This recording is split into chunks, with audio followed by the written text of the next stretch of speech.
inspiration behind this is both what inspires Alistair to get up and give his sermons every Sunday. It inspires Rod to go to churches and to be a lay preacher. It inspired Richard for many years to be a pastor of a thriving church. And that inspiration comes from him above, our Lord. And that's where the inspiration comes from. When Alistair and I were talking about this at the start, we both said, it's not our project. We may make a mess of it, and it is our fault. But it's not our project. We're doing this in his name. That's what we're trying to do. And that's quite a challenge. Anyway, we'll start off with this. I was thinking, and our title is Life on the Edge. I'll take you through this bit by bit. Alistair came up with the title Life on the Edge. I think it's great. And we'll have different views on it. For me, my life since I committed myself to following Christ has been on the edge. Very much life on the edge. I've been a Christian and I've been a scientist. And at one time, I was very much a scientist, very much an agnostic. We'll talk about that in a minute. And at other times, I'm very much aware of being a follower of Jesus. What I hope has happened, or is happening, is that life on the edge actually breaks down and it becomes one. And that's what we're trying to do here. We're trying to engage people in the dialogue to see that science and faith are not in opposition.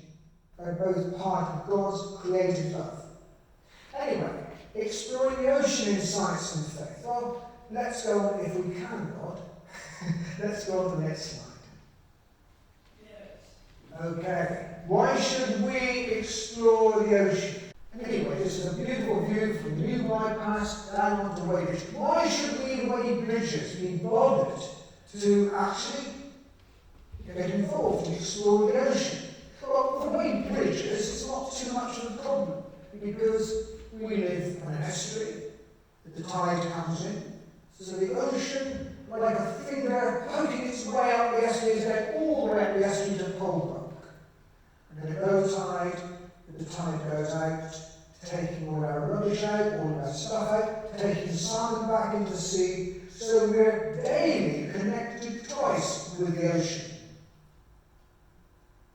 But why should anyone else be involved in the ocean? Because they be bothered with the ocean. It's a long way away. They can't get down to the beach to do an ocean Sunday. Well, let's have a look. Next slide, please. This is just a fantastic photograph. It isn't the first, of course. This is called the Blue Marble photograph. And it's absolutely brilliant. It was taken by the Apollo 17 crew. And when the first photographs were taken in the 1960s, they changed our perception. It was a paradigm shift in our understanding of the Earth. The photographs that came out originally were thought to change our view of the environment forever. And they have. We can see Earth as being finite. It's not infinite. And we know that we live in a finite planet with finite resources. We also know that the ocean, notice the ocean and everything that I've written about around the room is starting with a capital O. Because it's an abbreviation really for the world ocean. Because actually, we have one ocean, not many oceans. All our oceans are interconnected. So they're all interconnected throughout the world. That doesn't quite explain why someone in the Tibetan hills should be concerned about the ocean and the connection with the ocean. Let's have a look at the next slide. This shows how the oceans are connected with every single other part of the world. That what happens in the ocean will affect what happens in Lincoln, will affect what happens in Tibet. Through the water cycle, because we've got precipitation coming down here, let's say this is in Tibet, eventually that water will reach the ocean, that water with the various particles that people have put in with the rivers the pollutants, the good things as well, but the pollutants possibly if there's been salmon fry that's been hatched in hatcheries, they've been let out as well, but they will go into the ocean, and over a period of time, the water will be condensed, evaporating, condensing, and we get the water cycle. The hydrosphere is amazing. Every single part of the earth is connected with every single other part. It's a message that we have as Christians. Every single part of the ocean is connected with every single part of the world. The water we have in Tibet or Weybridge would at one time have been in the ocean. What does that tell us about our connection? What does it tell us about who our neighbour is? What does it tell us about the stuff that we put into the ocean here that may eventually end up in the Pacific garbage patch? What does it tell us about the effects that we have on our climate, which will affect the oceans throughout the world, will affect the small islands? So that implies to me a tremendous a demand, if you like, on our involvement as Christians in the ocean. Let's carry on. Okay, so that's why we should be involved in the ocean. But what about me? Why should I explore the ocean through science and faith? So we'll look at that. That was a few years ago. We'll carry on. As far as faith is concerned, I don't know about you, I expect you've had these moments. I can see this sky now, I can close my eyes and imagine what it was like when I was probably 6 years old. My parents were out, probably to the pub, but that's okay. I was sitting outside Wesley Place, believe it or not, well there you are. Wesley Place in St Austell. Sitting outside on the steps. In those days, we had a gas light. And it was dark. Really dark. You could see the night sky. And I could just feel the sense of awe and wonder. You know where it came from, of course? But I had a great sense of the other, something other than us. It's nothing more than that, but it's a sense that comes back. But as a child, how do we receive that? Okay, next one, please. Well, I grew up in St Austell. I was lucky enough to have a fantastic biology teacher who was a marine biologist. I went on to the Marine Biological Association in the late 1960s, early 1970s, and as an A-level student, I rubbed shoulders, I had coffee with various people. Sir Frederick Russell, the director of the laboratory at Plymouth. I could sit down and have coffee with them and chat. What we had was a shared passion and enthusiasm. It was ridiculous. And that really left a mark on me. And I wanted to go and do marine biology. I wasn't particularly academic, but I wanted to go and do marine biology. I did it at Bedford College, and I went to Melbourne Bridge, marine science labs there, then I did a PhD in Plymouth. And during that time, of course, we are trained. We are trained in the skills and thought processes of science. And there's a way in which we were trained in the UK, and still continues. It's not a bad thing, it's the way in which we were trained. And this is just a personal thought, and it's a personal opinion. But I think a lot depends on this chap, again, another mentioned him, T.H. Huxley, who you know as Darwin's bulldog. Most of you. And T.H. Huxley was an amazing man, a genius, no doubt about it, an absolute genius, fantastic marine biologist. He devised a whole course and a whole year's study on one animal called the crayfish. He wrote a textbook on it, and he used it as a means of getting people involved in marine biology. But he had a hang-up. He had a real chip on his shoulder. This is my interpretation. His chip on the shoulder was this, that universities were controlled in those days by the established church. And people could enter education easily if they were members of the church. You had to be Oxford and Cambridge, I believe. You had to be ordained, I think, I'm not sure, at least with the Christian, but anyway, had to follow the Christian there. And it was an established thing that he didn't like. So he wanted to open up education. He became a very strident agnostic. He would be probably one of the new atheists now. But his courses, and we still inherit that mental attitude to the courses, the zoological physiology, you could put down biology, ecology, or any of the biological sciences there, is the doctrine of adoption, by the way, this is his words, of the functions and actions of animals. It regards animal bodies as machines empowered by various forces and performing a certain amount of work which can be expressed in terms of the ordinary forces of nature.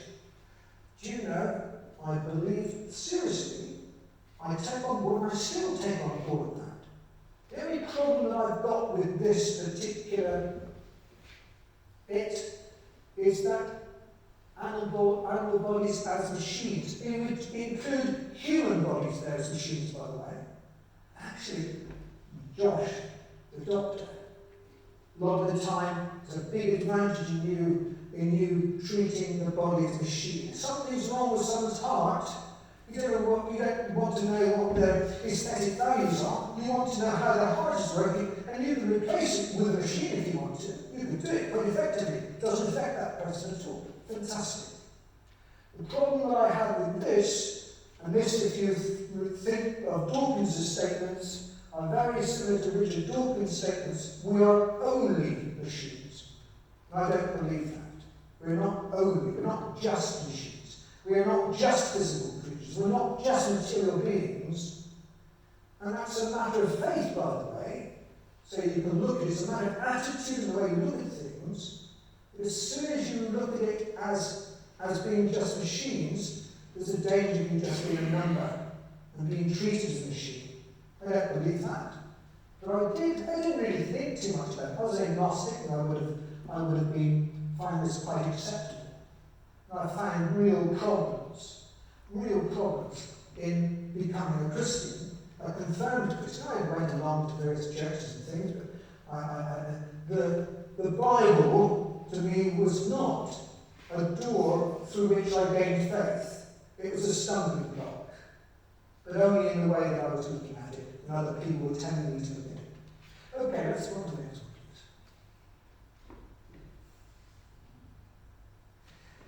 please. Okay, scientist doing PhD, and you do it in a very, very materialistic way. That's the way science works. It's a very, very powerful way of doing it. We build up a story of what the material world is about. A story that is self-correcting by the community of scientists. If anyone tells you that scientists aren't prejudiced by other people, it's rubbish. We all are.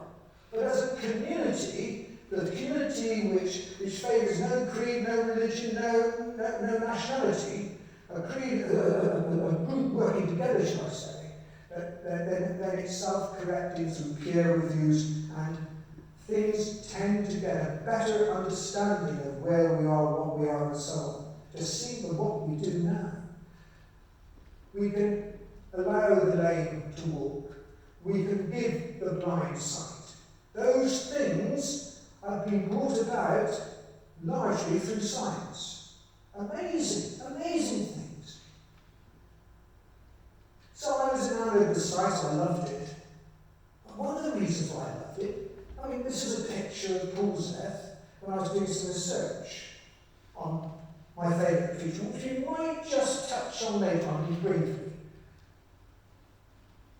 But every time I went down to the beach or onto the river, I got overwhelmed with the awe and wonder of the occasion.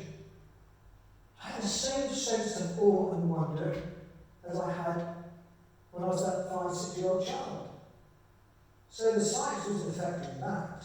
And do you know, that to me had more lasting value than the understanding, the knowledge that I gained. Knowledge I gained, don't get me wrong, very valuable. But in terms of my own being, that had great value. Okay, let's have the next one,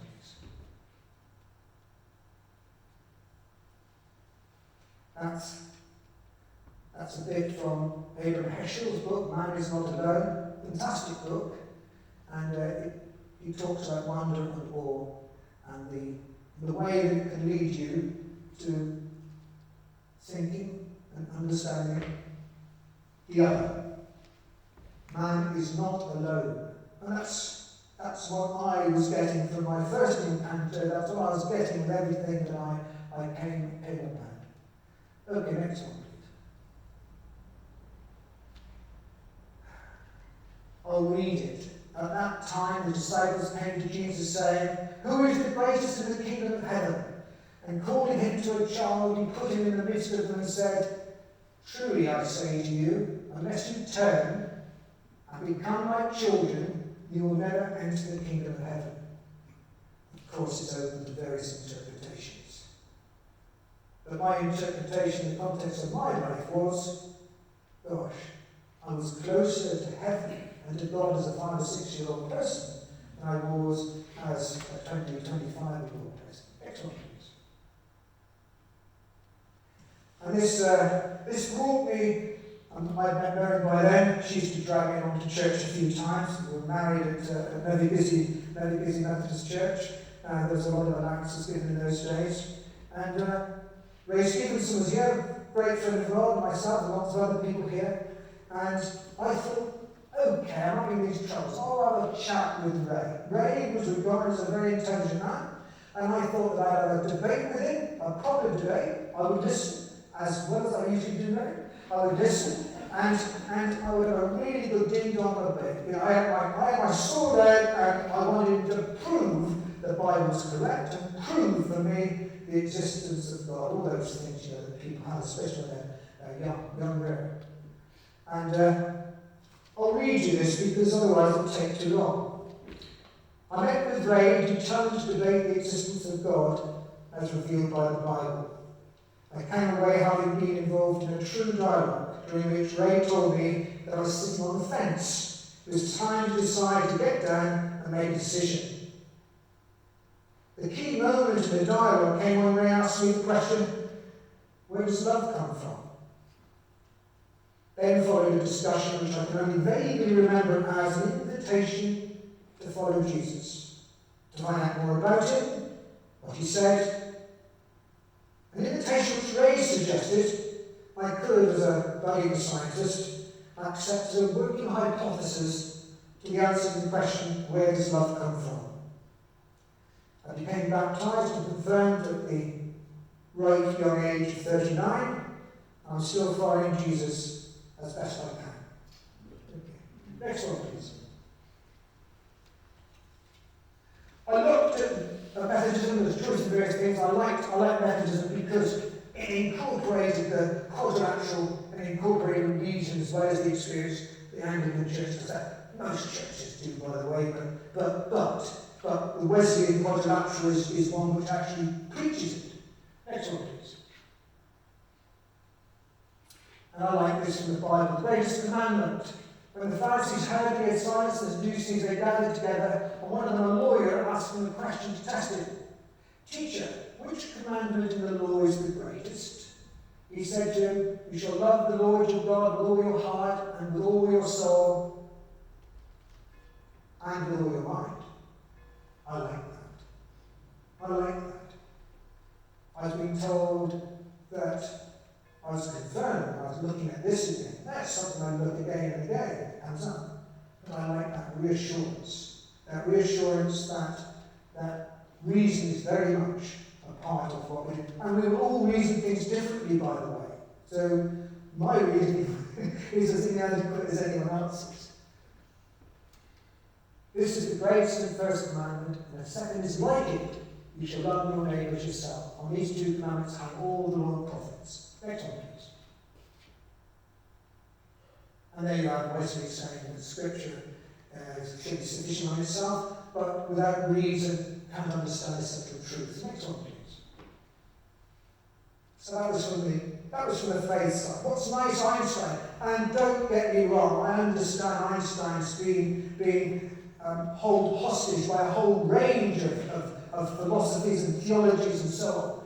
But he was a very religious man. He was a very thoughtful man. And the phrase that I think most of you will be familiar with, Science without religion is lame.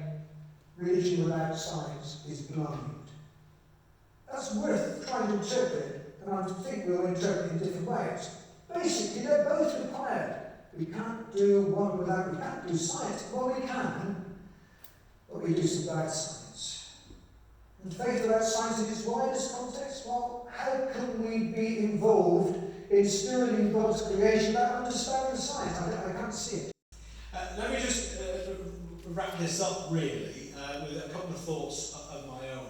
And something that struck me was Mike quoting good old Einstein there about how you need both science and faith. We avoid the word religion these days, don't we? But we know what he meant. Because here's a really interesting issue. One of the most evil things that the world has seen, certainly in the 20th century, and my background is of history, of course, and of theology, was some of the awful atrocities committed by the Nazi regime in Germany, who saw human beings exactly as items and commodities, especially those of their enemies. Their bodies were used and traded and developed as commodities to be sold and used. It was, if you like, a purely scientific view of bad science to see human beings as machines or commodities to be traded, or even, get this, harvested. And incredibly, every German soldier, I don't know if you're aware of this, do you know what every German soldier had on their belt buckle? Written. God mit uns. God is with us. Every Wehrmacht soldier. Now that just shows you when a distorted faith is not corrected by good science, and when bad science is not corrected by true faith. And I just think that's a great picture of how that's where this goes. That's what's at stake. That's what's at risk when there is no dialogue between faith and science. And I just want to correct, from my historical background and history of religion background, one very simple thing here. There is somehow an idea, and I've come across this, that faith and science has always been at odds. And I have to tell you very simply, you may realise this already, that is simply not true. In fact, if you go back to the earliest theologians and the earliest thinking, it is the Christian world and the Christian philosophy that the earth is good, that we are made in the image of God. The very philosophies that underwrite the Judeo-Christian principles allowed an entire culture of discovery to flourish. And in fact, in the 16th and 17th centuries, the great age of enlightenment, instead of being against God, was driven by those who saw that to discover God was indeed a sense of joy, a sense of worship, and a sense of profound goodness. And some of the greatest names in science are those that did it as a sense of Christian duty and a sense of calling. So the idea that somehow science and faith have always been at odds just isn't true. However, we can admit that there are issues at the moment. But only in perception. We want to suggest in this series of lectures, in this whole project, that actually there is something profoundly beautiful about both science and faith together. There has long been a branch of theology called natural theology, which is precisely about this. Augustine of Hippo, right back in the 4th century, he himself was writing and identified that there was indeed a fact that you could discover God through science. They would call it through the natural order. Calvin in his Institutes of Religion, talks a great deal about how God can be revealed through nature. And there has been an entire branch of theology devoted to precisely this, that is hardly new. But for some reason, we have been set up, and some people are led to believe that we are at odds. We could examine why that is, and a lot of that comes out of some theology in the 20th century that came out of Germany and was indeed a reaction against some of the Nazi atrocities.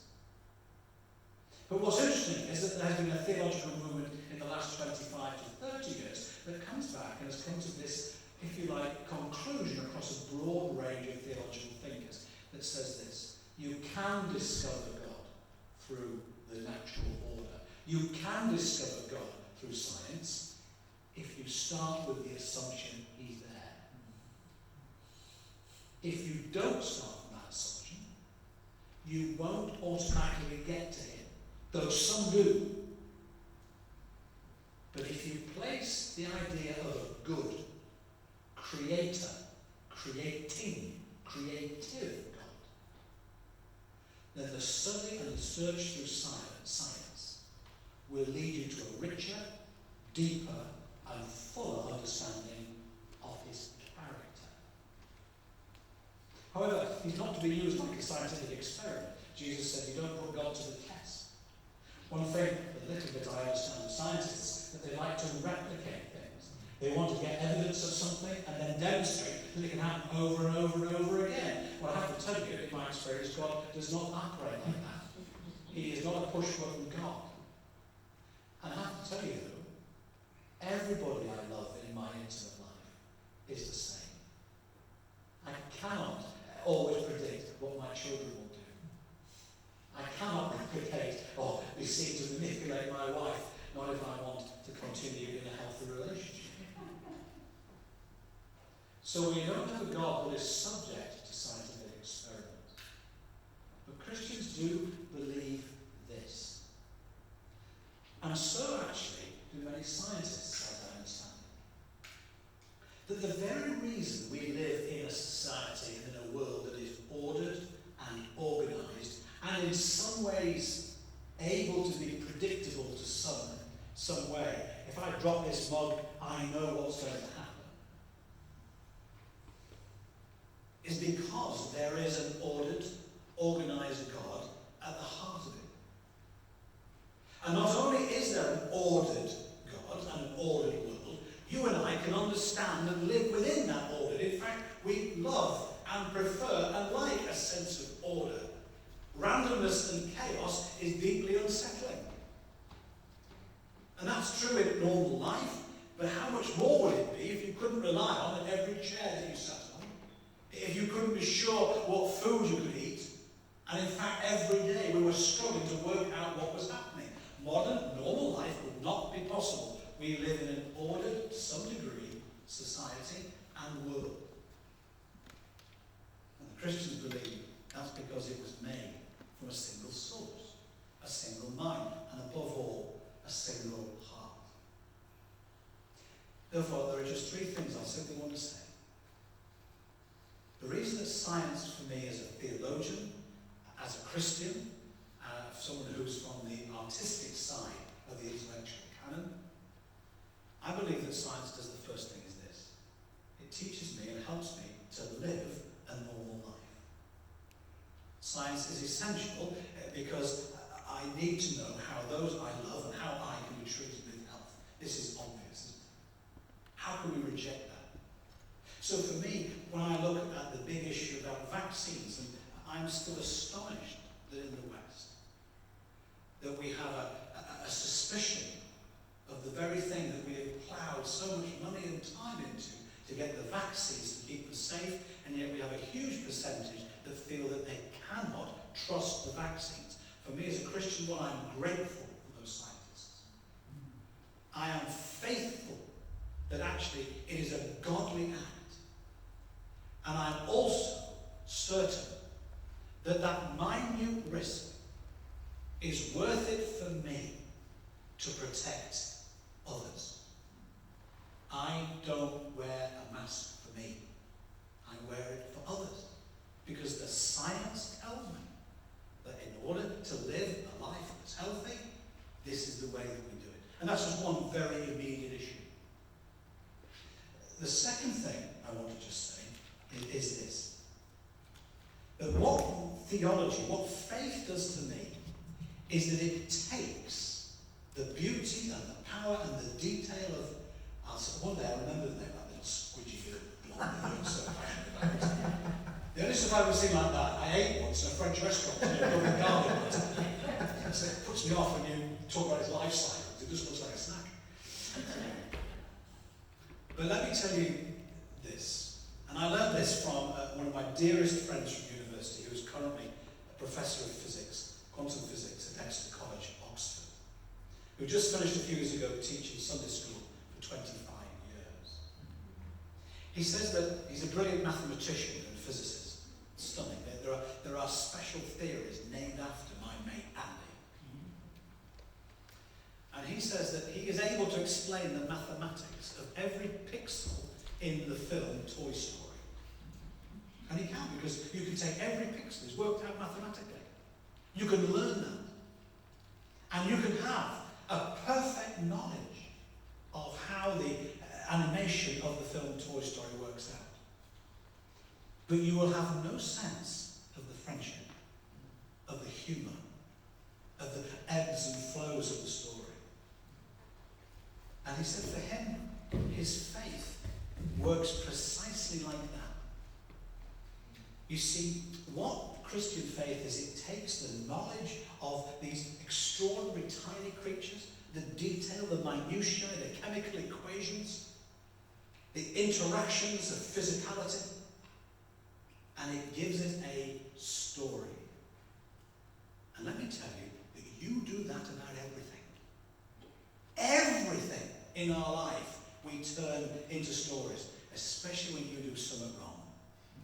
Because you want to explain your side of the story, and if you don't have any chance to do it to someone else, you do it to yourself over and over and over in your mind. We turn everything into stories because life is about a story. And what I think that the Christian faith offers is a story of such intense credibility that it reaches not just into the detail and the minutiae of scientific detail. It goes beyond that, into the very question and the very essence of life and death. I took a whole course on death. It was one of the best teachers I had at Durham. It was a particular, they had an expert on death and death rituals. But it wasn't done by the science department. It was done by the theology department. Because you see, no scientific department has anything to say about what happens next. So our faith does indeed set a story for us to place all our knowledge in and to make it useful. And the last thing is this. I'll tell you what science does for me. It teaches me how to love. You see, in the Christian church, we believe that love is not an emotion. Love is a devotion. A devotion to do something about other people's priorities. About putting ourselves back whilst putting others forward. Scripture says this. This is how we know what love is. That Jesus Christ died for us. That's the symbol of love in the Christian church. Greatly at odds with the symbol of the heart in the world in which we live. So you see, I am passionate about learning about marine biology. When I learned from statistics that climate change will damage the poor first. It will steal their land quickest. They are the ones that will suffer. And when I read Scripture, Old Testament and New Testament, there is a story of a God who longs for justice and freedom for the poor first. Blessed are the poor in spirit, for theirs is the kingdom of God. So when I hear, when I learn about climate change, about how if we dump rubbish in Paul's Earth, it ultimately contributes to damage in Norway or in Latin America, then it matters to us. And then it starts to educate, train me in how to be a more loving person in this country. You see, faith allows science to be loving. Because once we have that moment where we understand that there is a loving, creative God with a purpose, all of a sudden we can see a loving and creative purpose in science. wrong, we end up with those things written on our belts and awful things happening across Eastern Europe. When we get it right, when we draw this story together, well, we discover new things, new responsibilities,